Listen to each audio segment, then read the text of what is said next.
ஆண்டவராகிய இயேசு கிறிஸ்துவின் நாமத்தில் அன்பின் வாழ்த்துக்கள். இன்றைக்கு ஆவிக்குரிய கடன்கள் அப்படிங்கிற தலைப்பில் தேவனுடைய வார்த்தையை பார்ப்போம்.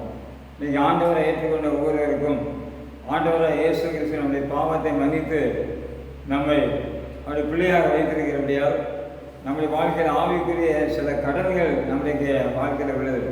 அந்த கடன் என்ன என்பதையும் அந்த கடனை எப்படியாக நாம் கடனை எப்படி அடைக்க வழிகள் என்ன என்பதை நாம் பார்க்கணும். முதலாவதாக பிரியமான தேவனுடைய பிள்ளைகளே, சுவிசேஷத்தை அறிவிக்க நாம் கடனாளியாக இருக்கிறோம். ரோமர் 1ஆம் அதிகாரத்தில் வாசிக்கிறோம். அங்கே 14, 15, 16 அந்த வசனத்தில் சுவிசேஷத்தை அறிவிக்க நான் வைக்கப்பட்டது அப்படிங்க. நான் ஞானிகளுக்கும் அந்நியருக்கும் மூடருக்கும் நான் கடனாளியாக இருக்கிறேன் என்று சொல்கிறார். பிரியமான தேவனுடைய பிள்ளைகளே, ஆண்டவராக இயேசுவை ஏற்றுக்கொண்டு ஒவ்வொருவரும் நாம் சுவிசேஷத்தை கேட்டு ரட்சிக்கப்பட்டிருக்கிறோம்.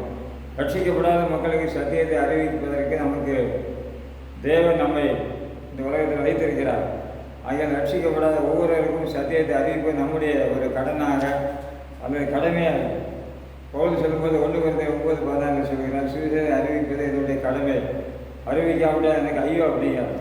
ஆகிய இன்றைக்கு ஆண்டவரை ஏற்றுக்கொண்ட ஒவ்வொருவரும் நாம் பிறருக்கு, நம்முடைய பக்கத்து வீட்டாருக்கு, நண்பர்களுக்கு, படிக்கிற பிள்ளைகளுக்கு நாம் இயேசுவை குறித்து அறிவிக்க வேண்டும். அறிவிச்சா தான் அவர்கள் இயேசுவை விசுவாசித்து தேவனுடைய பிள்ளையாக மாறுவார்கள். ஆகியால் இந்த ஆவிக்குரிய கடனை நாம் சத்தியத்தை சுவிசேஷத்தை அறிவித்து நாம் இந்த உலகத்தில் ஆண்டவருக்காய் வாழ வேண்டும். இரண்டாவதாக ஏழைகளுக்கு ஊழியத்துக்காய் கொடுக்க கடனாளியாக இருக்கார். இன்றைக்கி ஆண்டவரை ஏற்றுக்கொண்ட ஒவ்வொருவரும் தசமமாக நாம் கத்திரிக்காய் செலுத்த வேண்டும். ஏழைக்கு விசிறது காணிக்கு நாம் அவைகளுக்கு செலுத்த வேண்டிய காரியத்தை நாம் கத்திரிக்காய் கொடுக்க வேண்டும். அது நம்மேல் இந்த ஒரு கடனாக உள்ளது. நாம் ஆண்டவருக்காய் கொடுக்கும்போது நிச்சயமாக திரும்ப கொடுப்பார். ஏழைக்கு இறங்கிறவன் கத்திரிக்கு கடன் கொடுக்கிறான், அவன் திரும்ப கொடுப்பார் என்று வேதத்தில் வாசிக்கிறான். ஏழை கொடுத்தாலே திரும்ப கொடுக்கிற ஆண்டவர் நாம் கத்திரிக்கென்று ஊழியத்துக்காக தசமம் காணிக்கை கொடுக்கும்போது நிச்சயமாக நமக்கு பலன் கொடுப்பார். வேறு எந்த காரியத்துக்காக நாம் கொடுத்தாலும் நமக்கு அந்த பணம் திரும்ப வராது. நம்ம இயேசுவின் நாமத்துக்காக ஊழியத்துக்காக ஏழைகளுக்காக கொடுக்கும்போது நிச்சயமாகவே நமக்கு ஒரு பலன் உண்டு. அடுத்தபடியாக விசுவாசிகளுக்காக நாம் ஸ்தோத்திரம் பண்ண நாம் கடனாக இருக்கிறோம். 2 Thessalonians 1:3 வாசிக்கிறோம், சகோதரே நாம் எங்கள் ஒவ்வொருவருக்காக என்னுடைய செபங்களில் ஸ்தோத்திரம் பண்ண நாங்கள் கடனாக இருக்கிறோம் அப்படியா. ஐயா, ஆண்டவர் ஏற்றுக்கொண்ட தேவனுடைய பிள்ளை எப்பொழுதும் நம்ம தேவ சமூகம் செபிக்கும் பொழுது ஒவ்வொரு விசுவாசிகளுக்காக ஸ்தோத்திரம் பண்ணி செபிக்க வேண்டும். உங்களுடைய விசுவாசிகள் ஒருவேளை நீங்கள் அவர்கள் விரும்பக்கூடிய அளவுக்கு அவர்கள் நடக்காவிட்டாலும் நீங்கள் அவர்களுக்காக ஆண்டவருக்கு ஸ்தோத்திரம் பண்ண வேண்டும். ஸ்தோத்திரம் பண்ணும்போது நாம் தேவனை மையப்படுத்துகிறோம். தேவனுடைய கிருபை அதிகமாக கிடைக்கும். வேதத்தில் வாசிக்கிறோம், தேவனுக்குடைய மகிமை வழங்குவதற்கு ஏதுவாக அநேகருடைய ஸ்தோத்திரத்தினால கிருபை பெருகும்படி என்று வேதத்தில் சபையின் விசுவாசிகள் ஒவ்வொரு விசுவாசிகளுக்காக ஊழியக்காரங்களுக்காக நாம் ஸ்தோத்திரம் பண்ண வேண்டும். ஸ்தோத்திரம் பண்ணுவது நம்முடைய ஒரு கடனாக உள்ளது. ஸ்தோத்திரம் பண்ணும்போது தேவ நாம் மையப்படும். அப்பொழுது அவர்களுக்கு கிருபை கிடைக்கும், நமக்கும் தேவனுடைய கிருபை அதிகமாக கிடைக்கும். மூன்றாவதாக ஒருவருக்கு அன்பு வர கடனாளிகள். ஒளியவன் 4ஆம் அதிகாரம் 10-11 வாசிக்கிறோம்.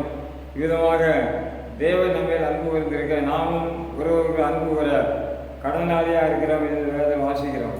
ஆண்டவர் முந்தி அன்பு வருந்தார். ஆகையால் நாம் ஆண்டவரை நேசிக்கிறோம். இரண்டாவதாக மற்றவர்களை நேசிப்பதற்கு நம்ம கடனாளியாக இருக்கிறோம். ஆகிய ஆண்டவராக இயேசு இந்த உலகத்தில் வாழ்ந்த நாட்களில் எல்லாரையும் நேசிக்கிறவராய் காணப்பட்டார். தேவன் அன்பாகவே இருக்கிறார். வேதத்தில் வாசிக்கிறபடி அன்பின் தேவன் எல்லா மக்களையும் நேசித்தார், சுவிசேஷத்தை அறிவித்தார். பிரியமான தேவனுடைய பிள்ளைகளை பேதுருவை நேசித்தார். அது மாத்திரமில்லை, யோவான் 13:7 வாசிக்கிறோம், அவர் தம்முடையவர்களை முதலாவது எப்படி நேசித்தாரோ அதே போல கடைசி வரைக்கும் நேசித்தார் என்று வேதத்தில் வாசிக்கிறோம்.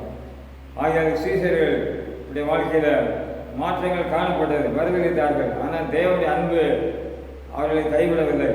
பேரை பின்வாங்கி போய்விட்டார், மறுதளித்து விட்டார். ஆனால் ஆண்டவராக இயேசு கிறிஸ்து அன்பின் தேவன் தேடி சென்று அவனை விசாரித்து அன்பு கூர்ந்து மறுபடியுமாக ஊழியத்துக்கு வந்து அழைத்து பயன்படுத்தினான்னு சொல்லி பார்க்கோம். ஆகிய இன்றைக்கு ஆண்டவர் ஏற்றுக்கொண்ட தேவனுடைய பிள்ளைகள் உறவுகள் அன்புகளை நாம் கடனாளியாக இருக்கிறோம். அது மாத்திரமல்ல, உறவுகளை மன்னிக்க கடனாளியாக இருக்கிறோம். எபேசியர் 4:32 வாசிக்கிறோம், கிறிஸ்து இயேசுக்குள் தேவன் உங்களை மன்னித்தது போல நீங்களும் உறவுகளை மன்னிங்கள் வாசிக்கிறோம். எங்கள் கடனாளிகளுக்கு நாங்கள் மன்னிக்கிறது போல எங்கள் கடன்களை மன்னியும் சொல்லி மத்திய 6:12 வாசிக்கிறோம். மத்திய 18ஆம் அதிகாரத்தில் 21 முதல் வாசிக்கும் போது பேதுரு ஆண்டவரை கேட்கும்போது, என் சகோதரர் எனக்கு விரோதமாக குற்றம் செய்தால் எத்தனை தடவை மன்னிக்க வேண்டும் என்று சொல்லி கேட்டான்.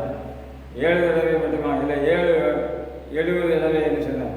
இப்போ 70 490 தடவை மன்னிப்பு கேட்டாலும் மன்னிக்க வேண்டும். மன்னிப்பதற்கு அளவே இல்லை. ஆகையால் நாம் மன்னிக்கும் பொழுது தேவனை நாம் மகிமைப்படுது. அது மாத்திரமல்ல, நம்முடைய செபத்தை அவர் கேட்கிறார். நாம் செபிக்கும் பொழுது செபத்துக்கு பதில் கிடைக்கும். மன்னியாவிட்டால் நம்முடைய செபத்துக்கு பதில் கிடைக்காது. நீங்கள் நின்று செபம் பண்ணும்போது யாராவது மேல் குறை உண்டானால் நீங்கள் அந்த குறையை மன்னிங்கள் என்று சொல்லி வேதத்தில் வாசிக்கிறோம். மார்க் 11ஆம் அதிகாரத்தில் 24-25 வாசிக்கிறோம்.